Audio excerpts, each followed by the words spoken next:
All of you. आज हम लोग जो है जीवों में जन्म,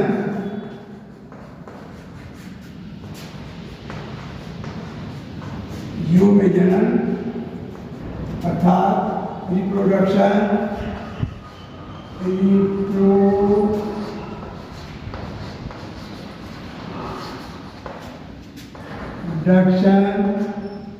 इन ऑर्गेनिज्म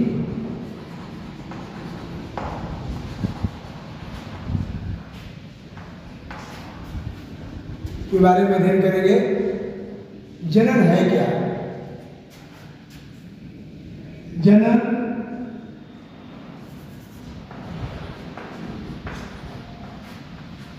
जनन जीवों का एक प्रमुख लक्षण है जिसके माध्यम से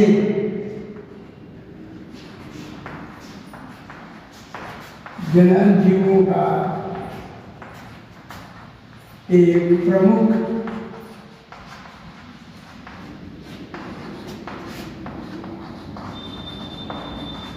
लक्षण है जिसके माध्यम से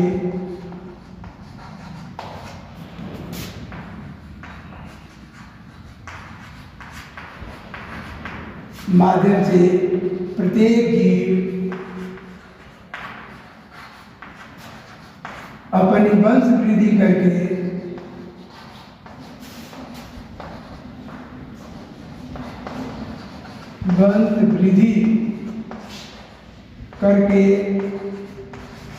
सृष्टि में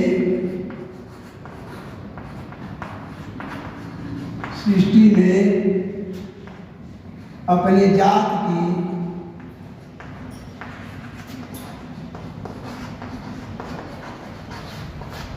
की निरंतरता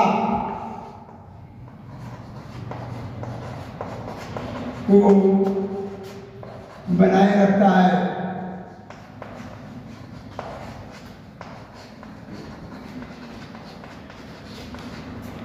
जनन या प्रजनन कहलाता है। जनन या प्रजनन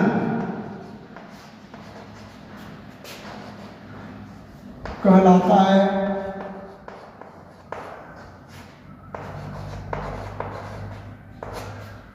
इस तरह से जो है इस जीवन के अंतर्गत जो है जो हमारी प्रजनन क्षमता होती है उस क्षमता का हम प्रयोग करके जो है अपनी वंश वृद्धि का जो है निरंतरता बनाए रखने में काम करते हैं।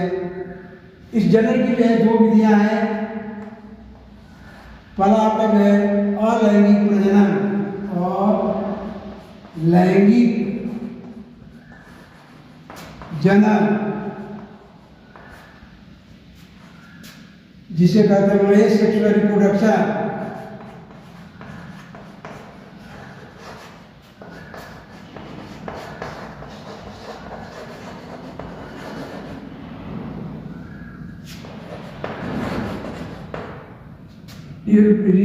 Reproduction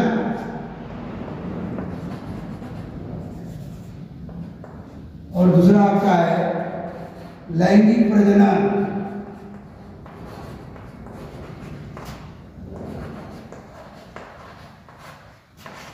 sexual reproduction.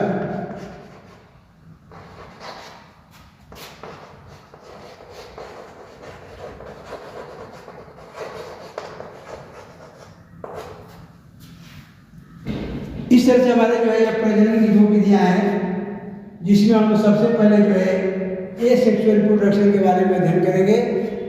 इसकी क्या विधि है, क्या व्यवस्था है, उसको हम देखेंगे। सबसे पहले हम इसकी परिभाषा बता रहे हैं आपको। अलैंगिक प्रजनन या जनन किसे कहते हैं? अलैंगिक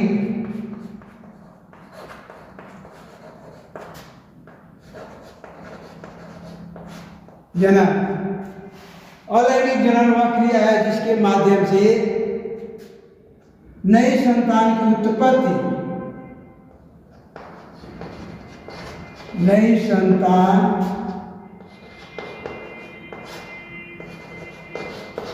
की उत्पत्ति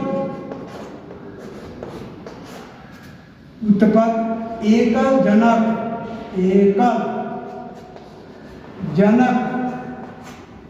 अर्थात पेरेंट्स के द्वारा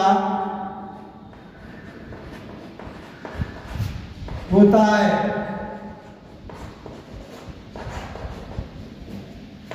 उस संतान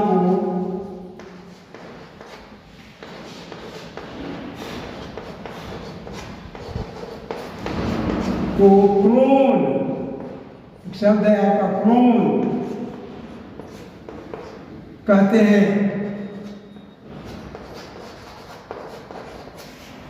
अर्थात क्लोन का भाव क्या है, यानी वह संतति, वह संतान जो केवल जो एक जनक के द्वारा परिणाम उत्पन्न होता है, उसमें किसी प्रकार का आनुवांशिक विभिन्नताएं नहीं पाई जाती हैं। आनुवांशिक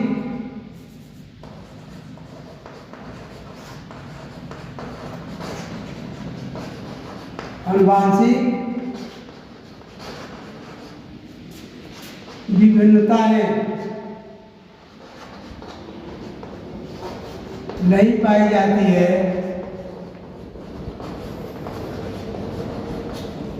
अर्थात वह संतान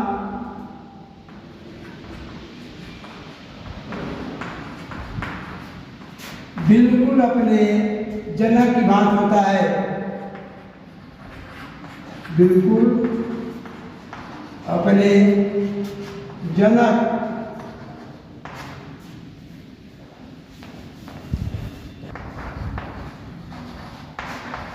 के समान होता है।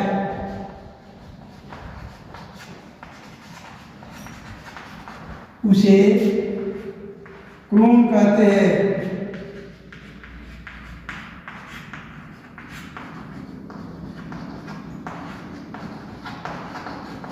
इस तरह से हमारी लैंगिक अलैंगिक जनन की परिभाषा हुई। अब इसके बाद जो अलैंगिक प्रजनन की कई विधियां हैं, उसमें हम इसका नाम दे रहे हैं, जरा ध्यान देंगे। अलैंगिक प्रजनन की विधियां, अलैंगिक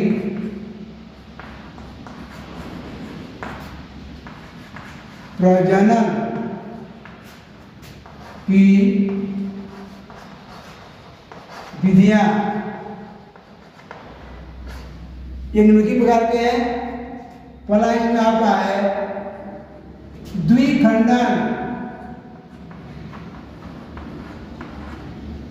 द्विखंडन। दूसरा इसमें आपका है बहुखंडन।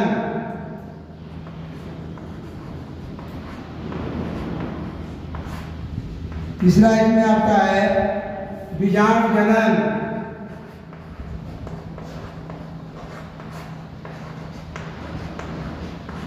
चौथा इसमें आपका है मुकुलन।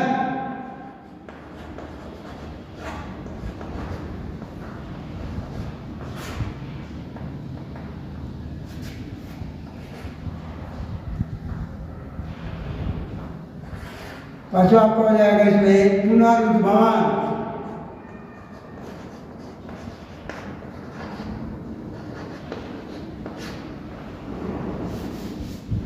छठवां इसमें आपका हो जाएगा कायिक प्रजनन।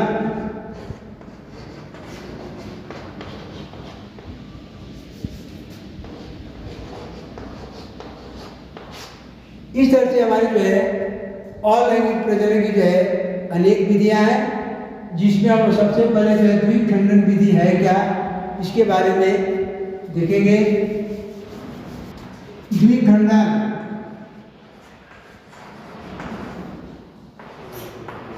जिसे हम बाइनरी फिजन भी कहते हैं अंग्रेजी में।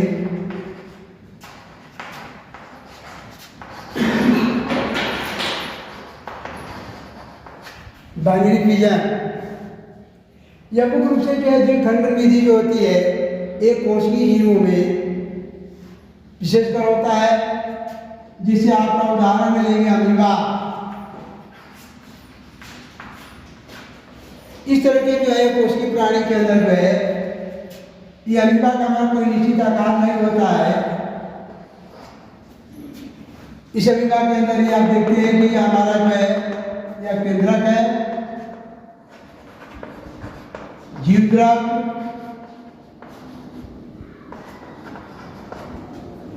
कुटपाद, रिक्तिका, ये सब हमारे अमीबा की जो है आंतरिक संरचनाएं हैं। होता क्या है कि जब आपका अमीबा जो है परिपक्व अवस्था में हो जाता है, अर्थात जिस समय इसकी लाइफ साइकिल पूर्ण होने लगती है, उस समय अमीबा के अंदर जो होता है इस केंद्रक से होकर के जो है मिडिल लेयर इस तरह से रचना का निर्माण होता है, जिससे यह अमीबा जो है डिवाइड होकर के जो है दो डॉटर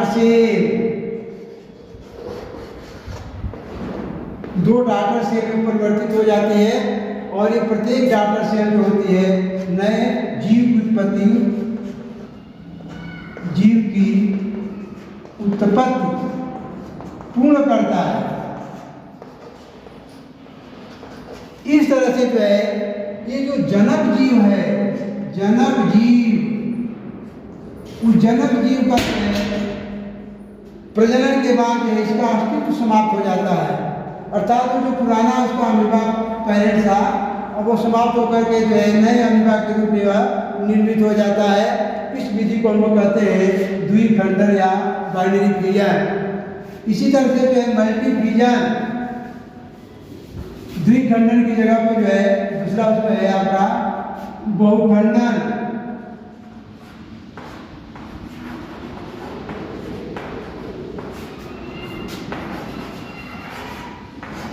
मल्टीफ्यूजन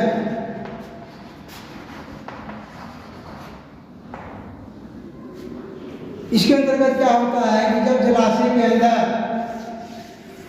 ये अमीबा जो है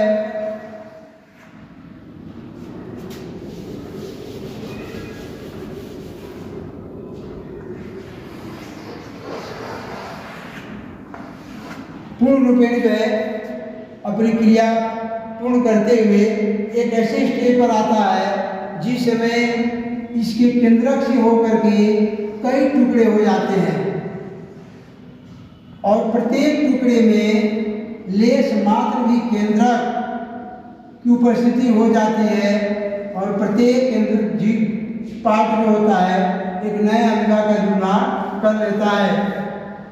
लेश मात्र केंद्र का मतलब हो गया कि थोड़ा भी केंद्र का अगर अंश उस टुकड़े के अंदर प्रवेश कर जाता है और प्रत्येक टुकड़ा जो होता है एक नए अमीबा का निर्माण कर लेता है। इस विधि को हम कहते हैं बहुखंडन विधि या मल्टीफ्यूजन। इस तरह से नए अमीबा का निर्माण हो जाता है। अगले स्टेप में जो है मुकुलन, जो दूसरा हमारा विधि है उसमें मुकुलन,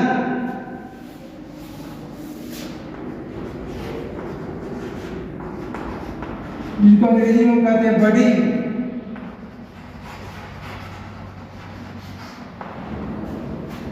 यह मुख्य रूप से क्रियाएं जो होती है बड़ी वाले मुकुलन वाले में, इसमें भी दो विधियां हैं। एक तो बाह्य मुकुलन, बाह्य मुकुल,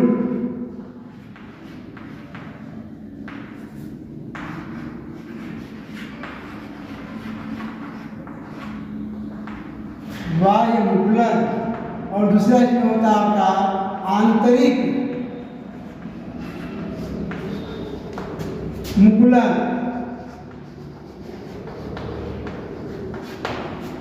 और हम लोग ध्यान देंगे नाम दो है, सब तो हमारा है मुकुलन बड़ी, लेकिन इसमें भी दो हमारे तरह के जीव हैं जिसमें दो तरह के हमारे जो मुकुलन उत्पन्न होते हैं, जिसमें बाह्य मुकुलन के अंतर्गत हम देखेंगे कि जैसे हमारा इसमें उदाहरण आ जाएगा हाइड्रा।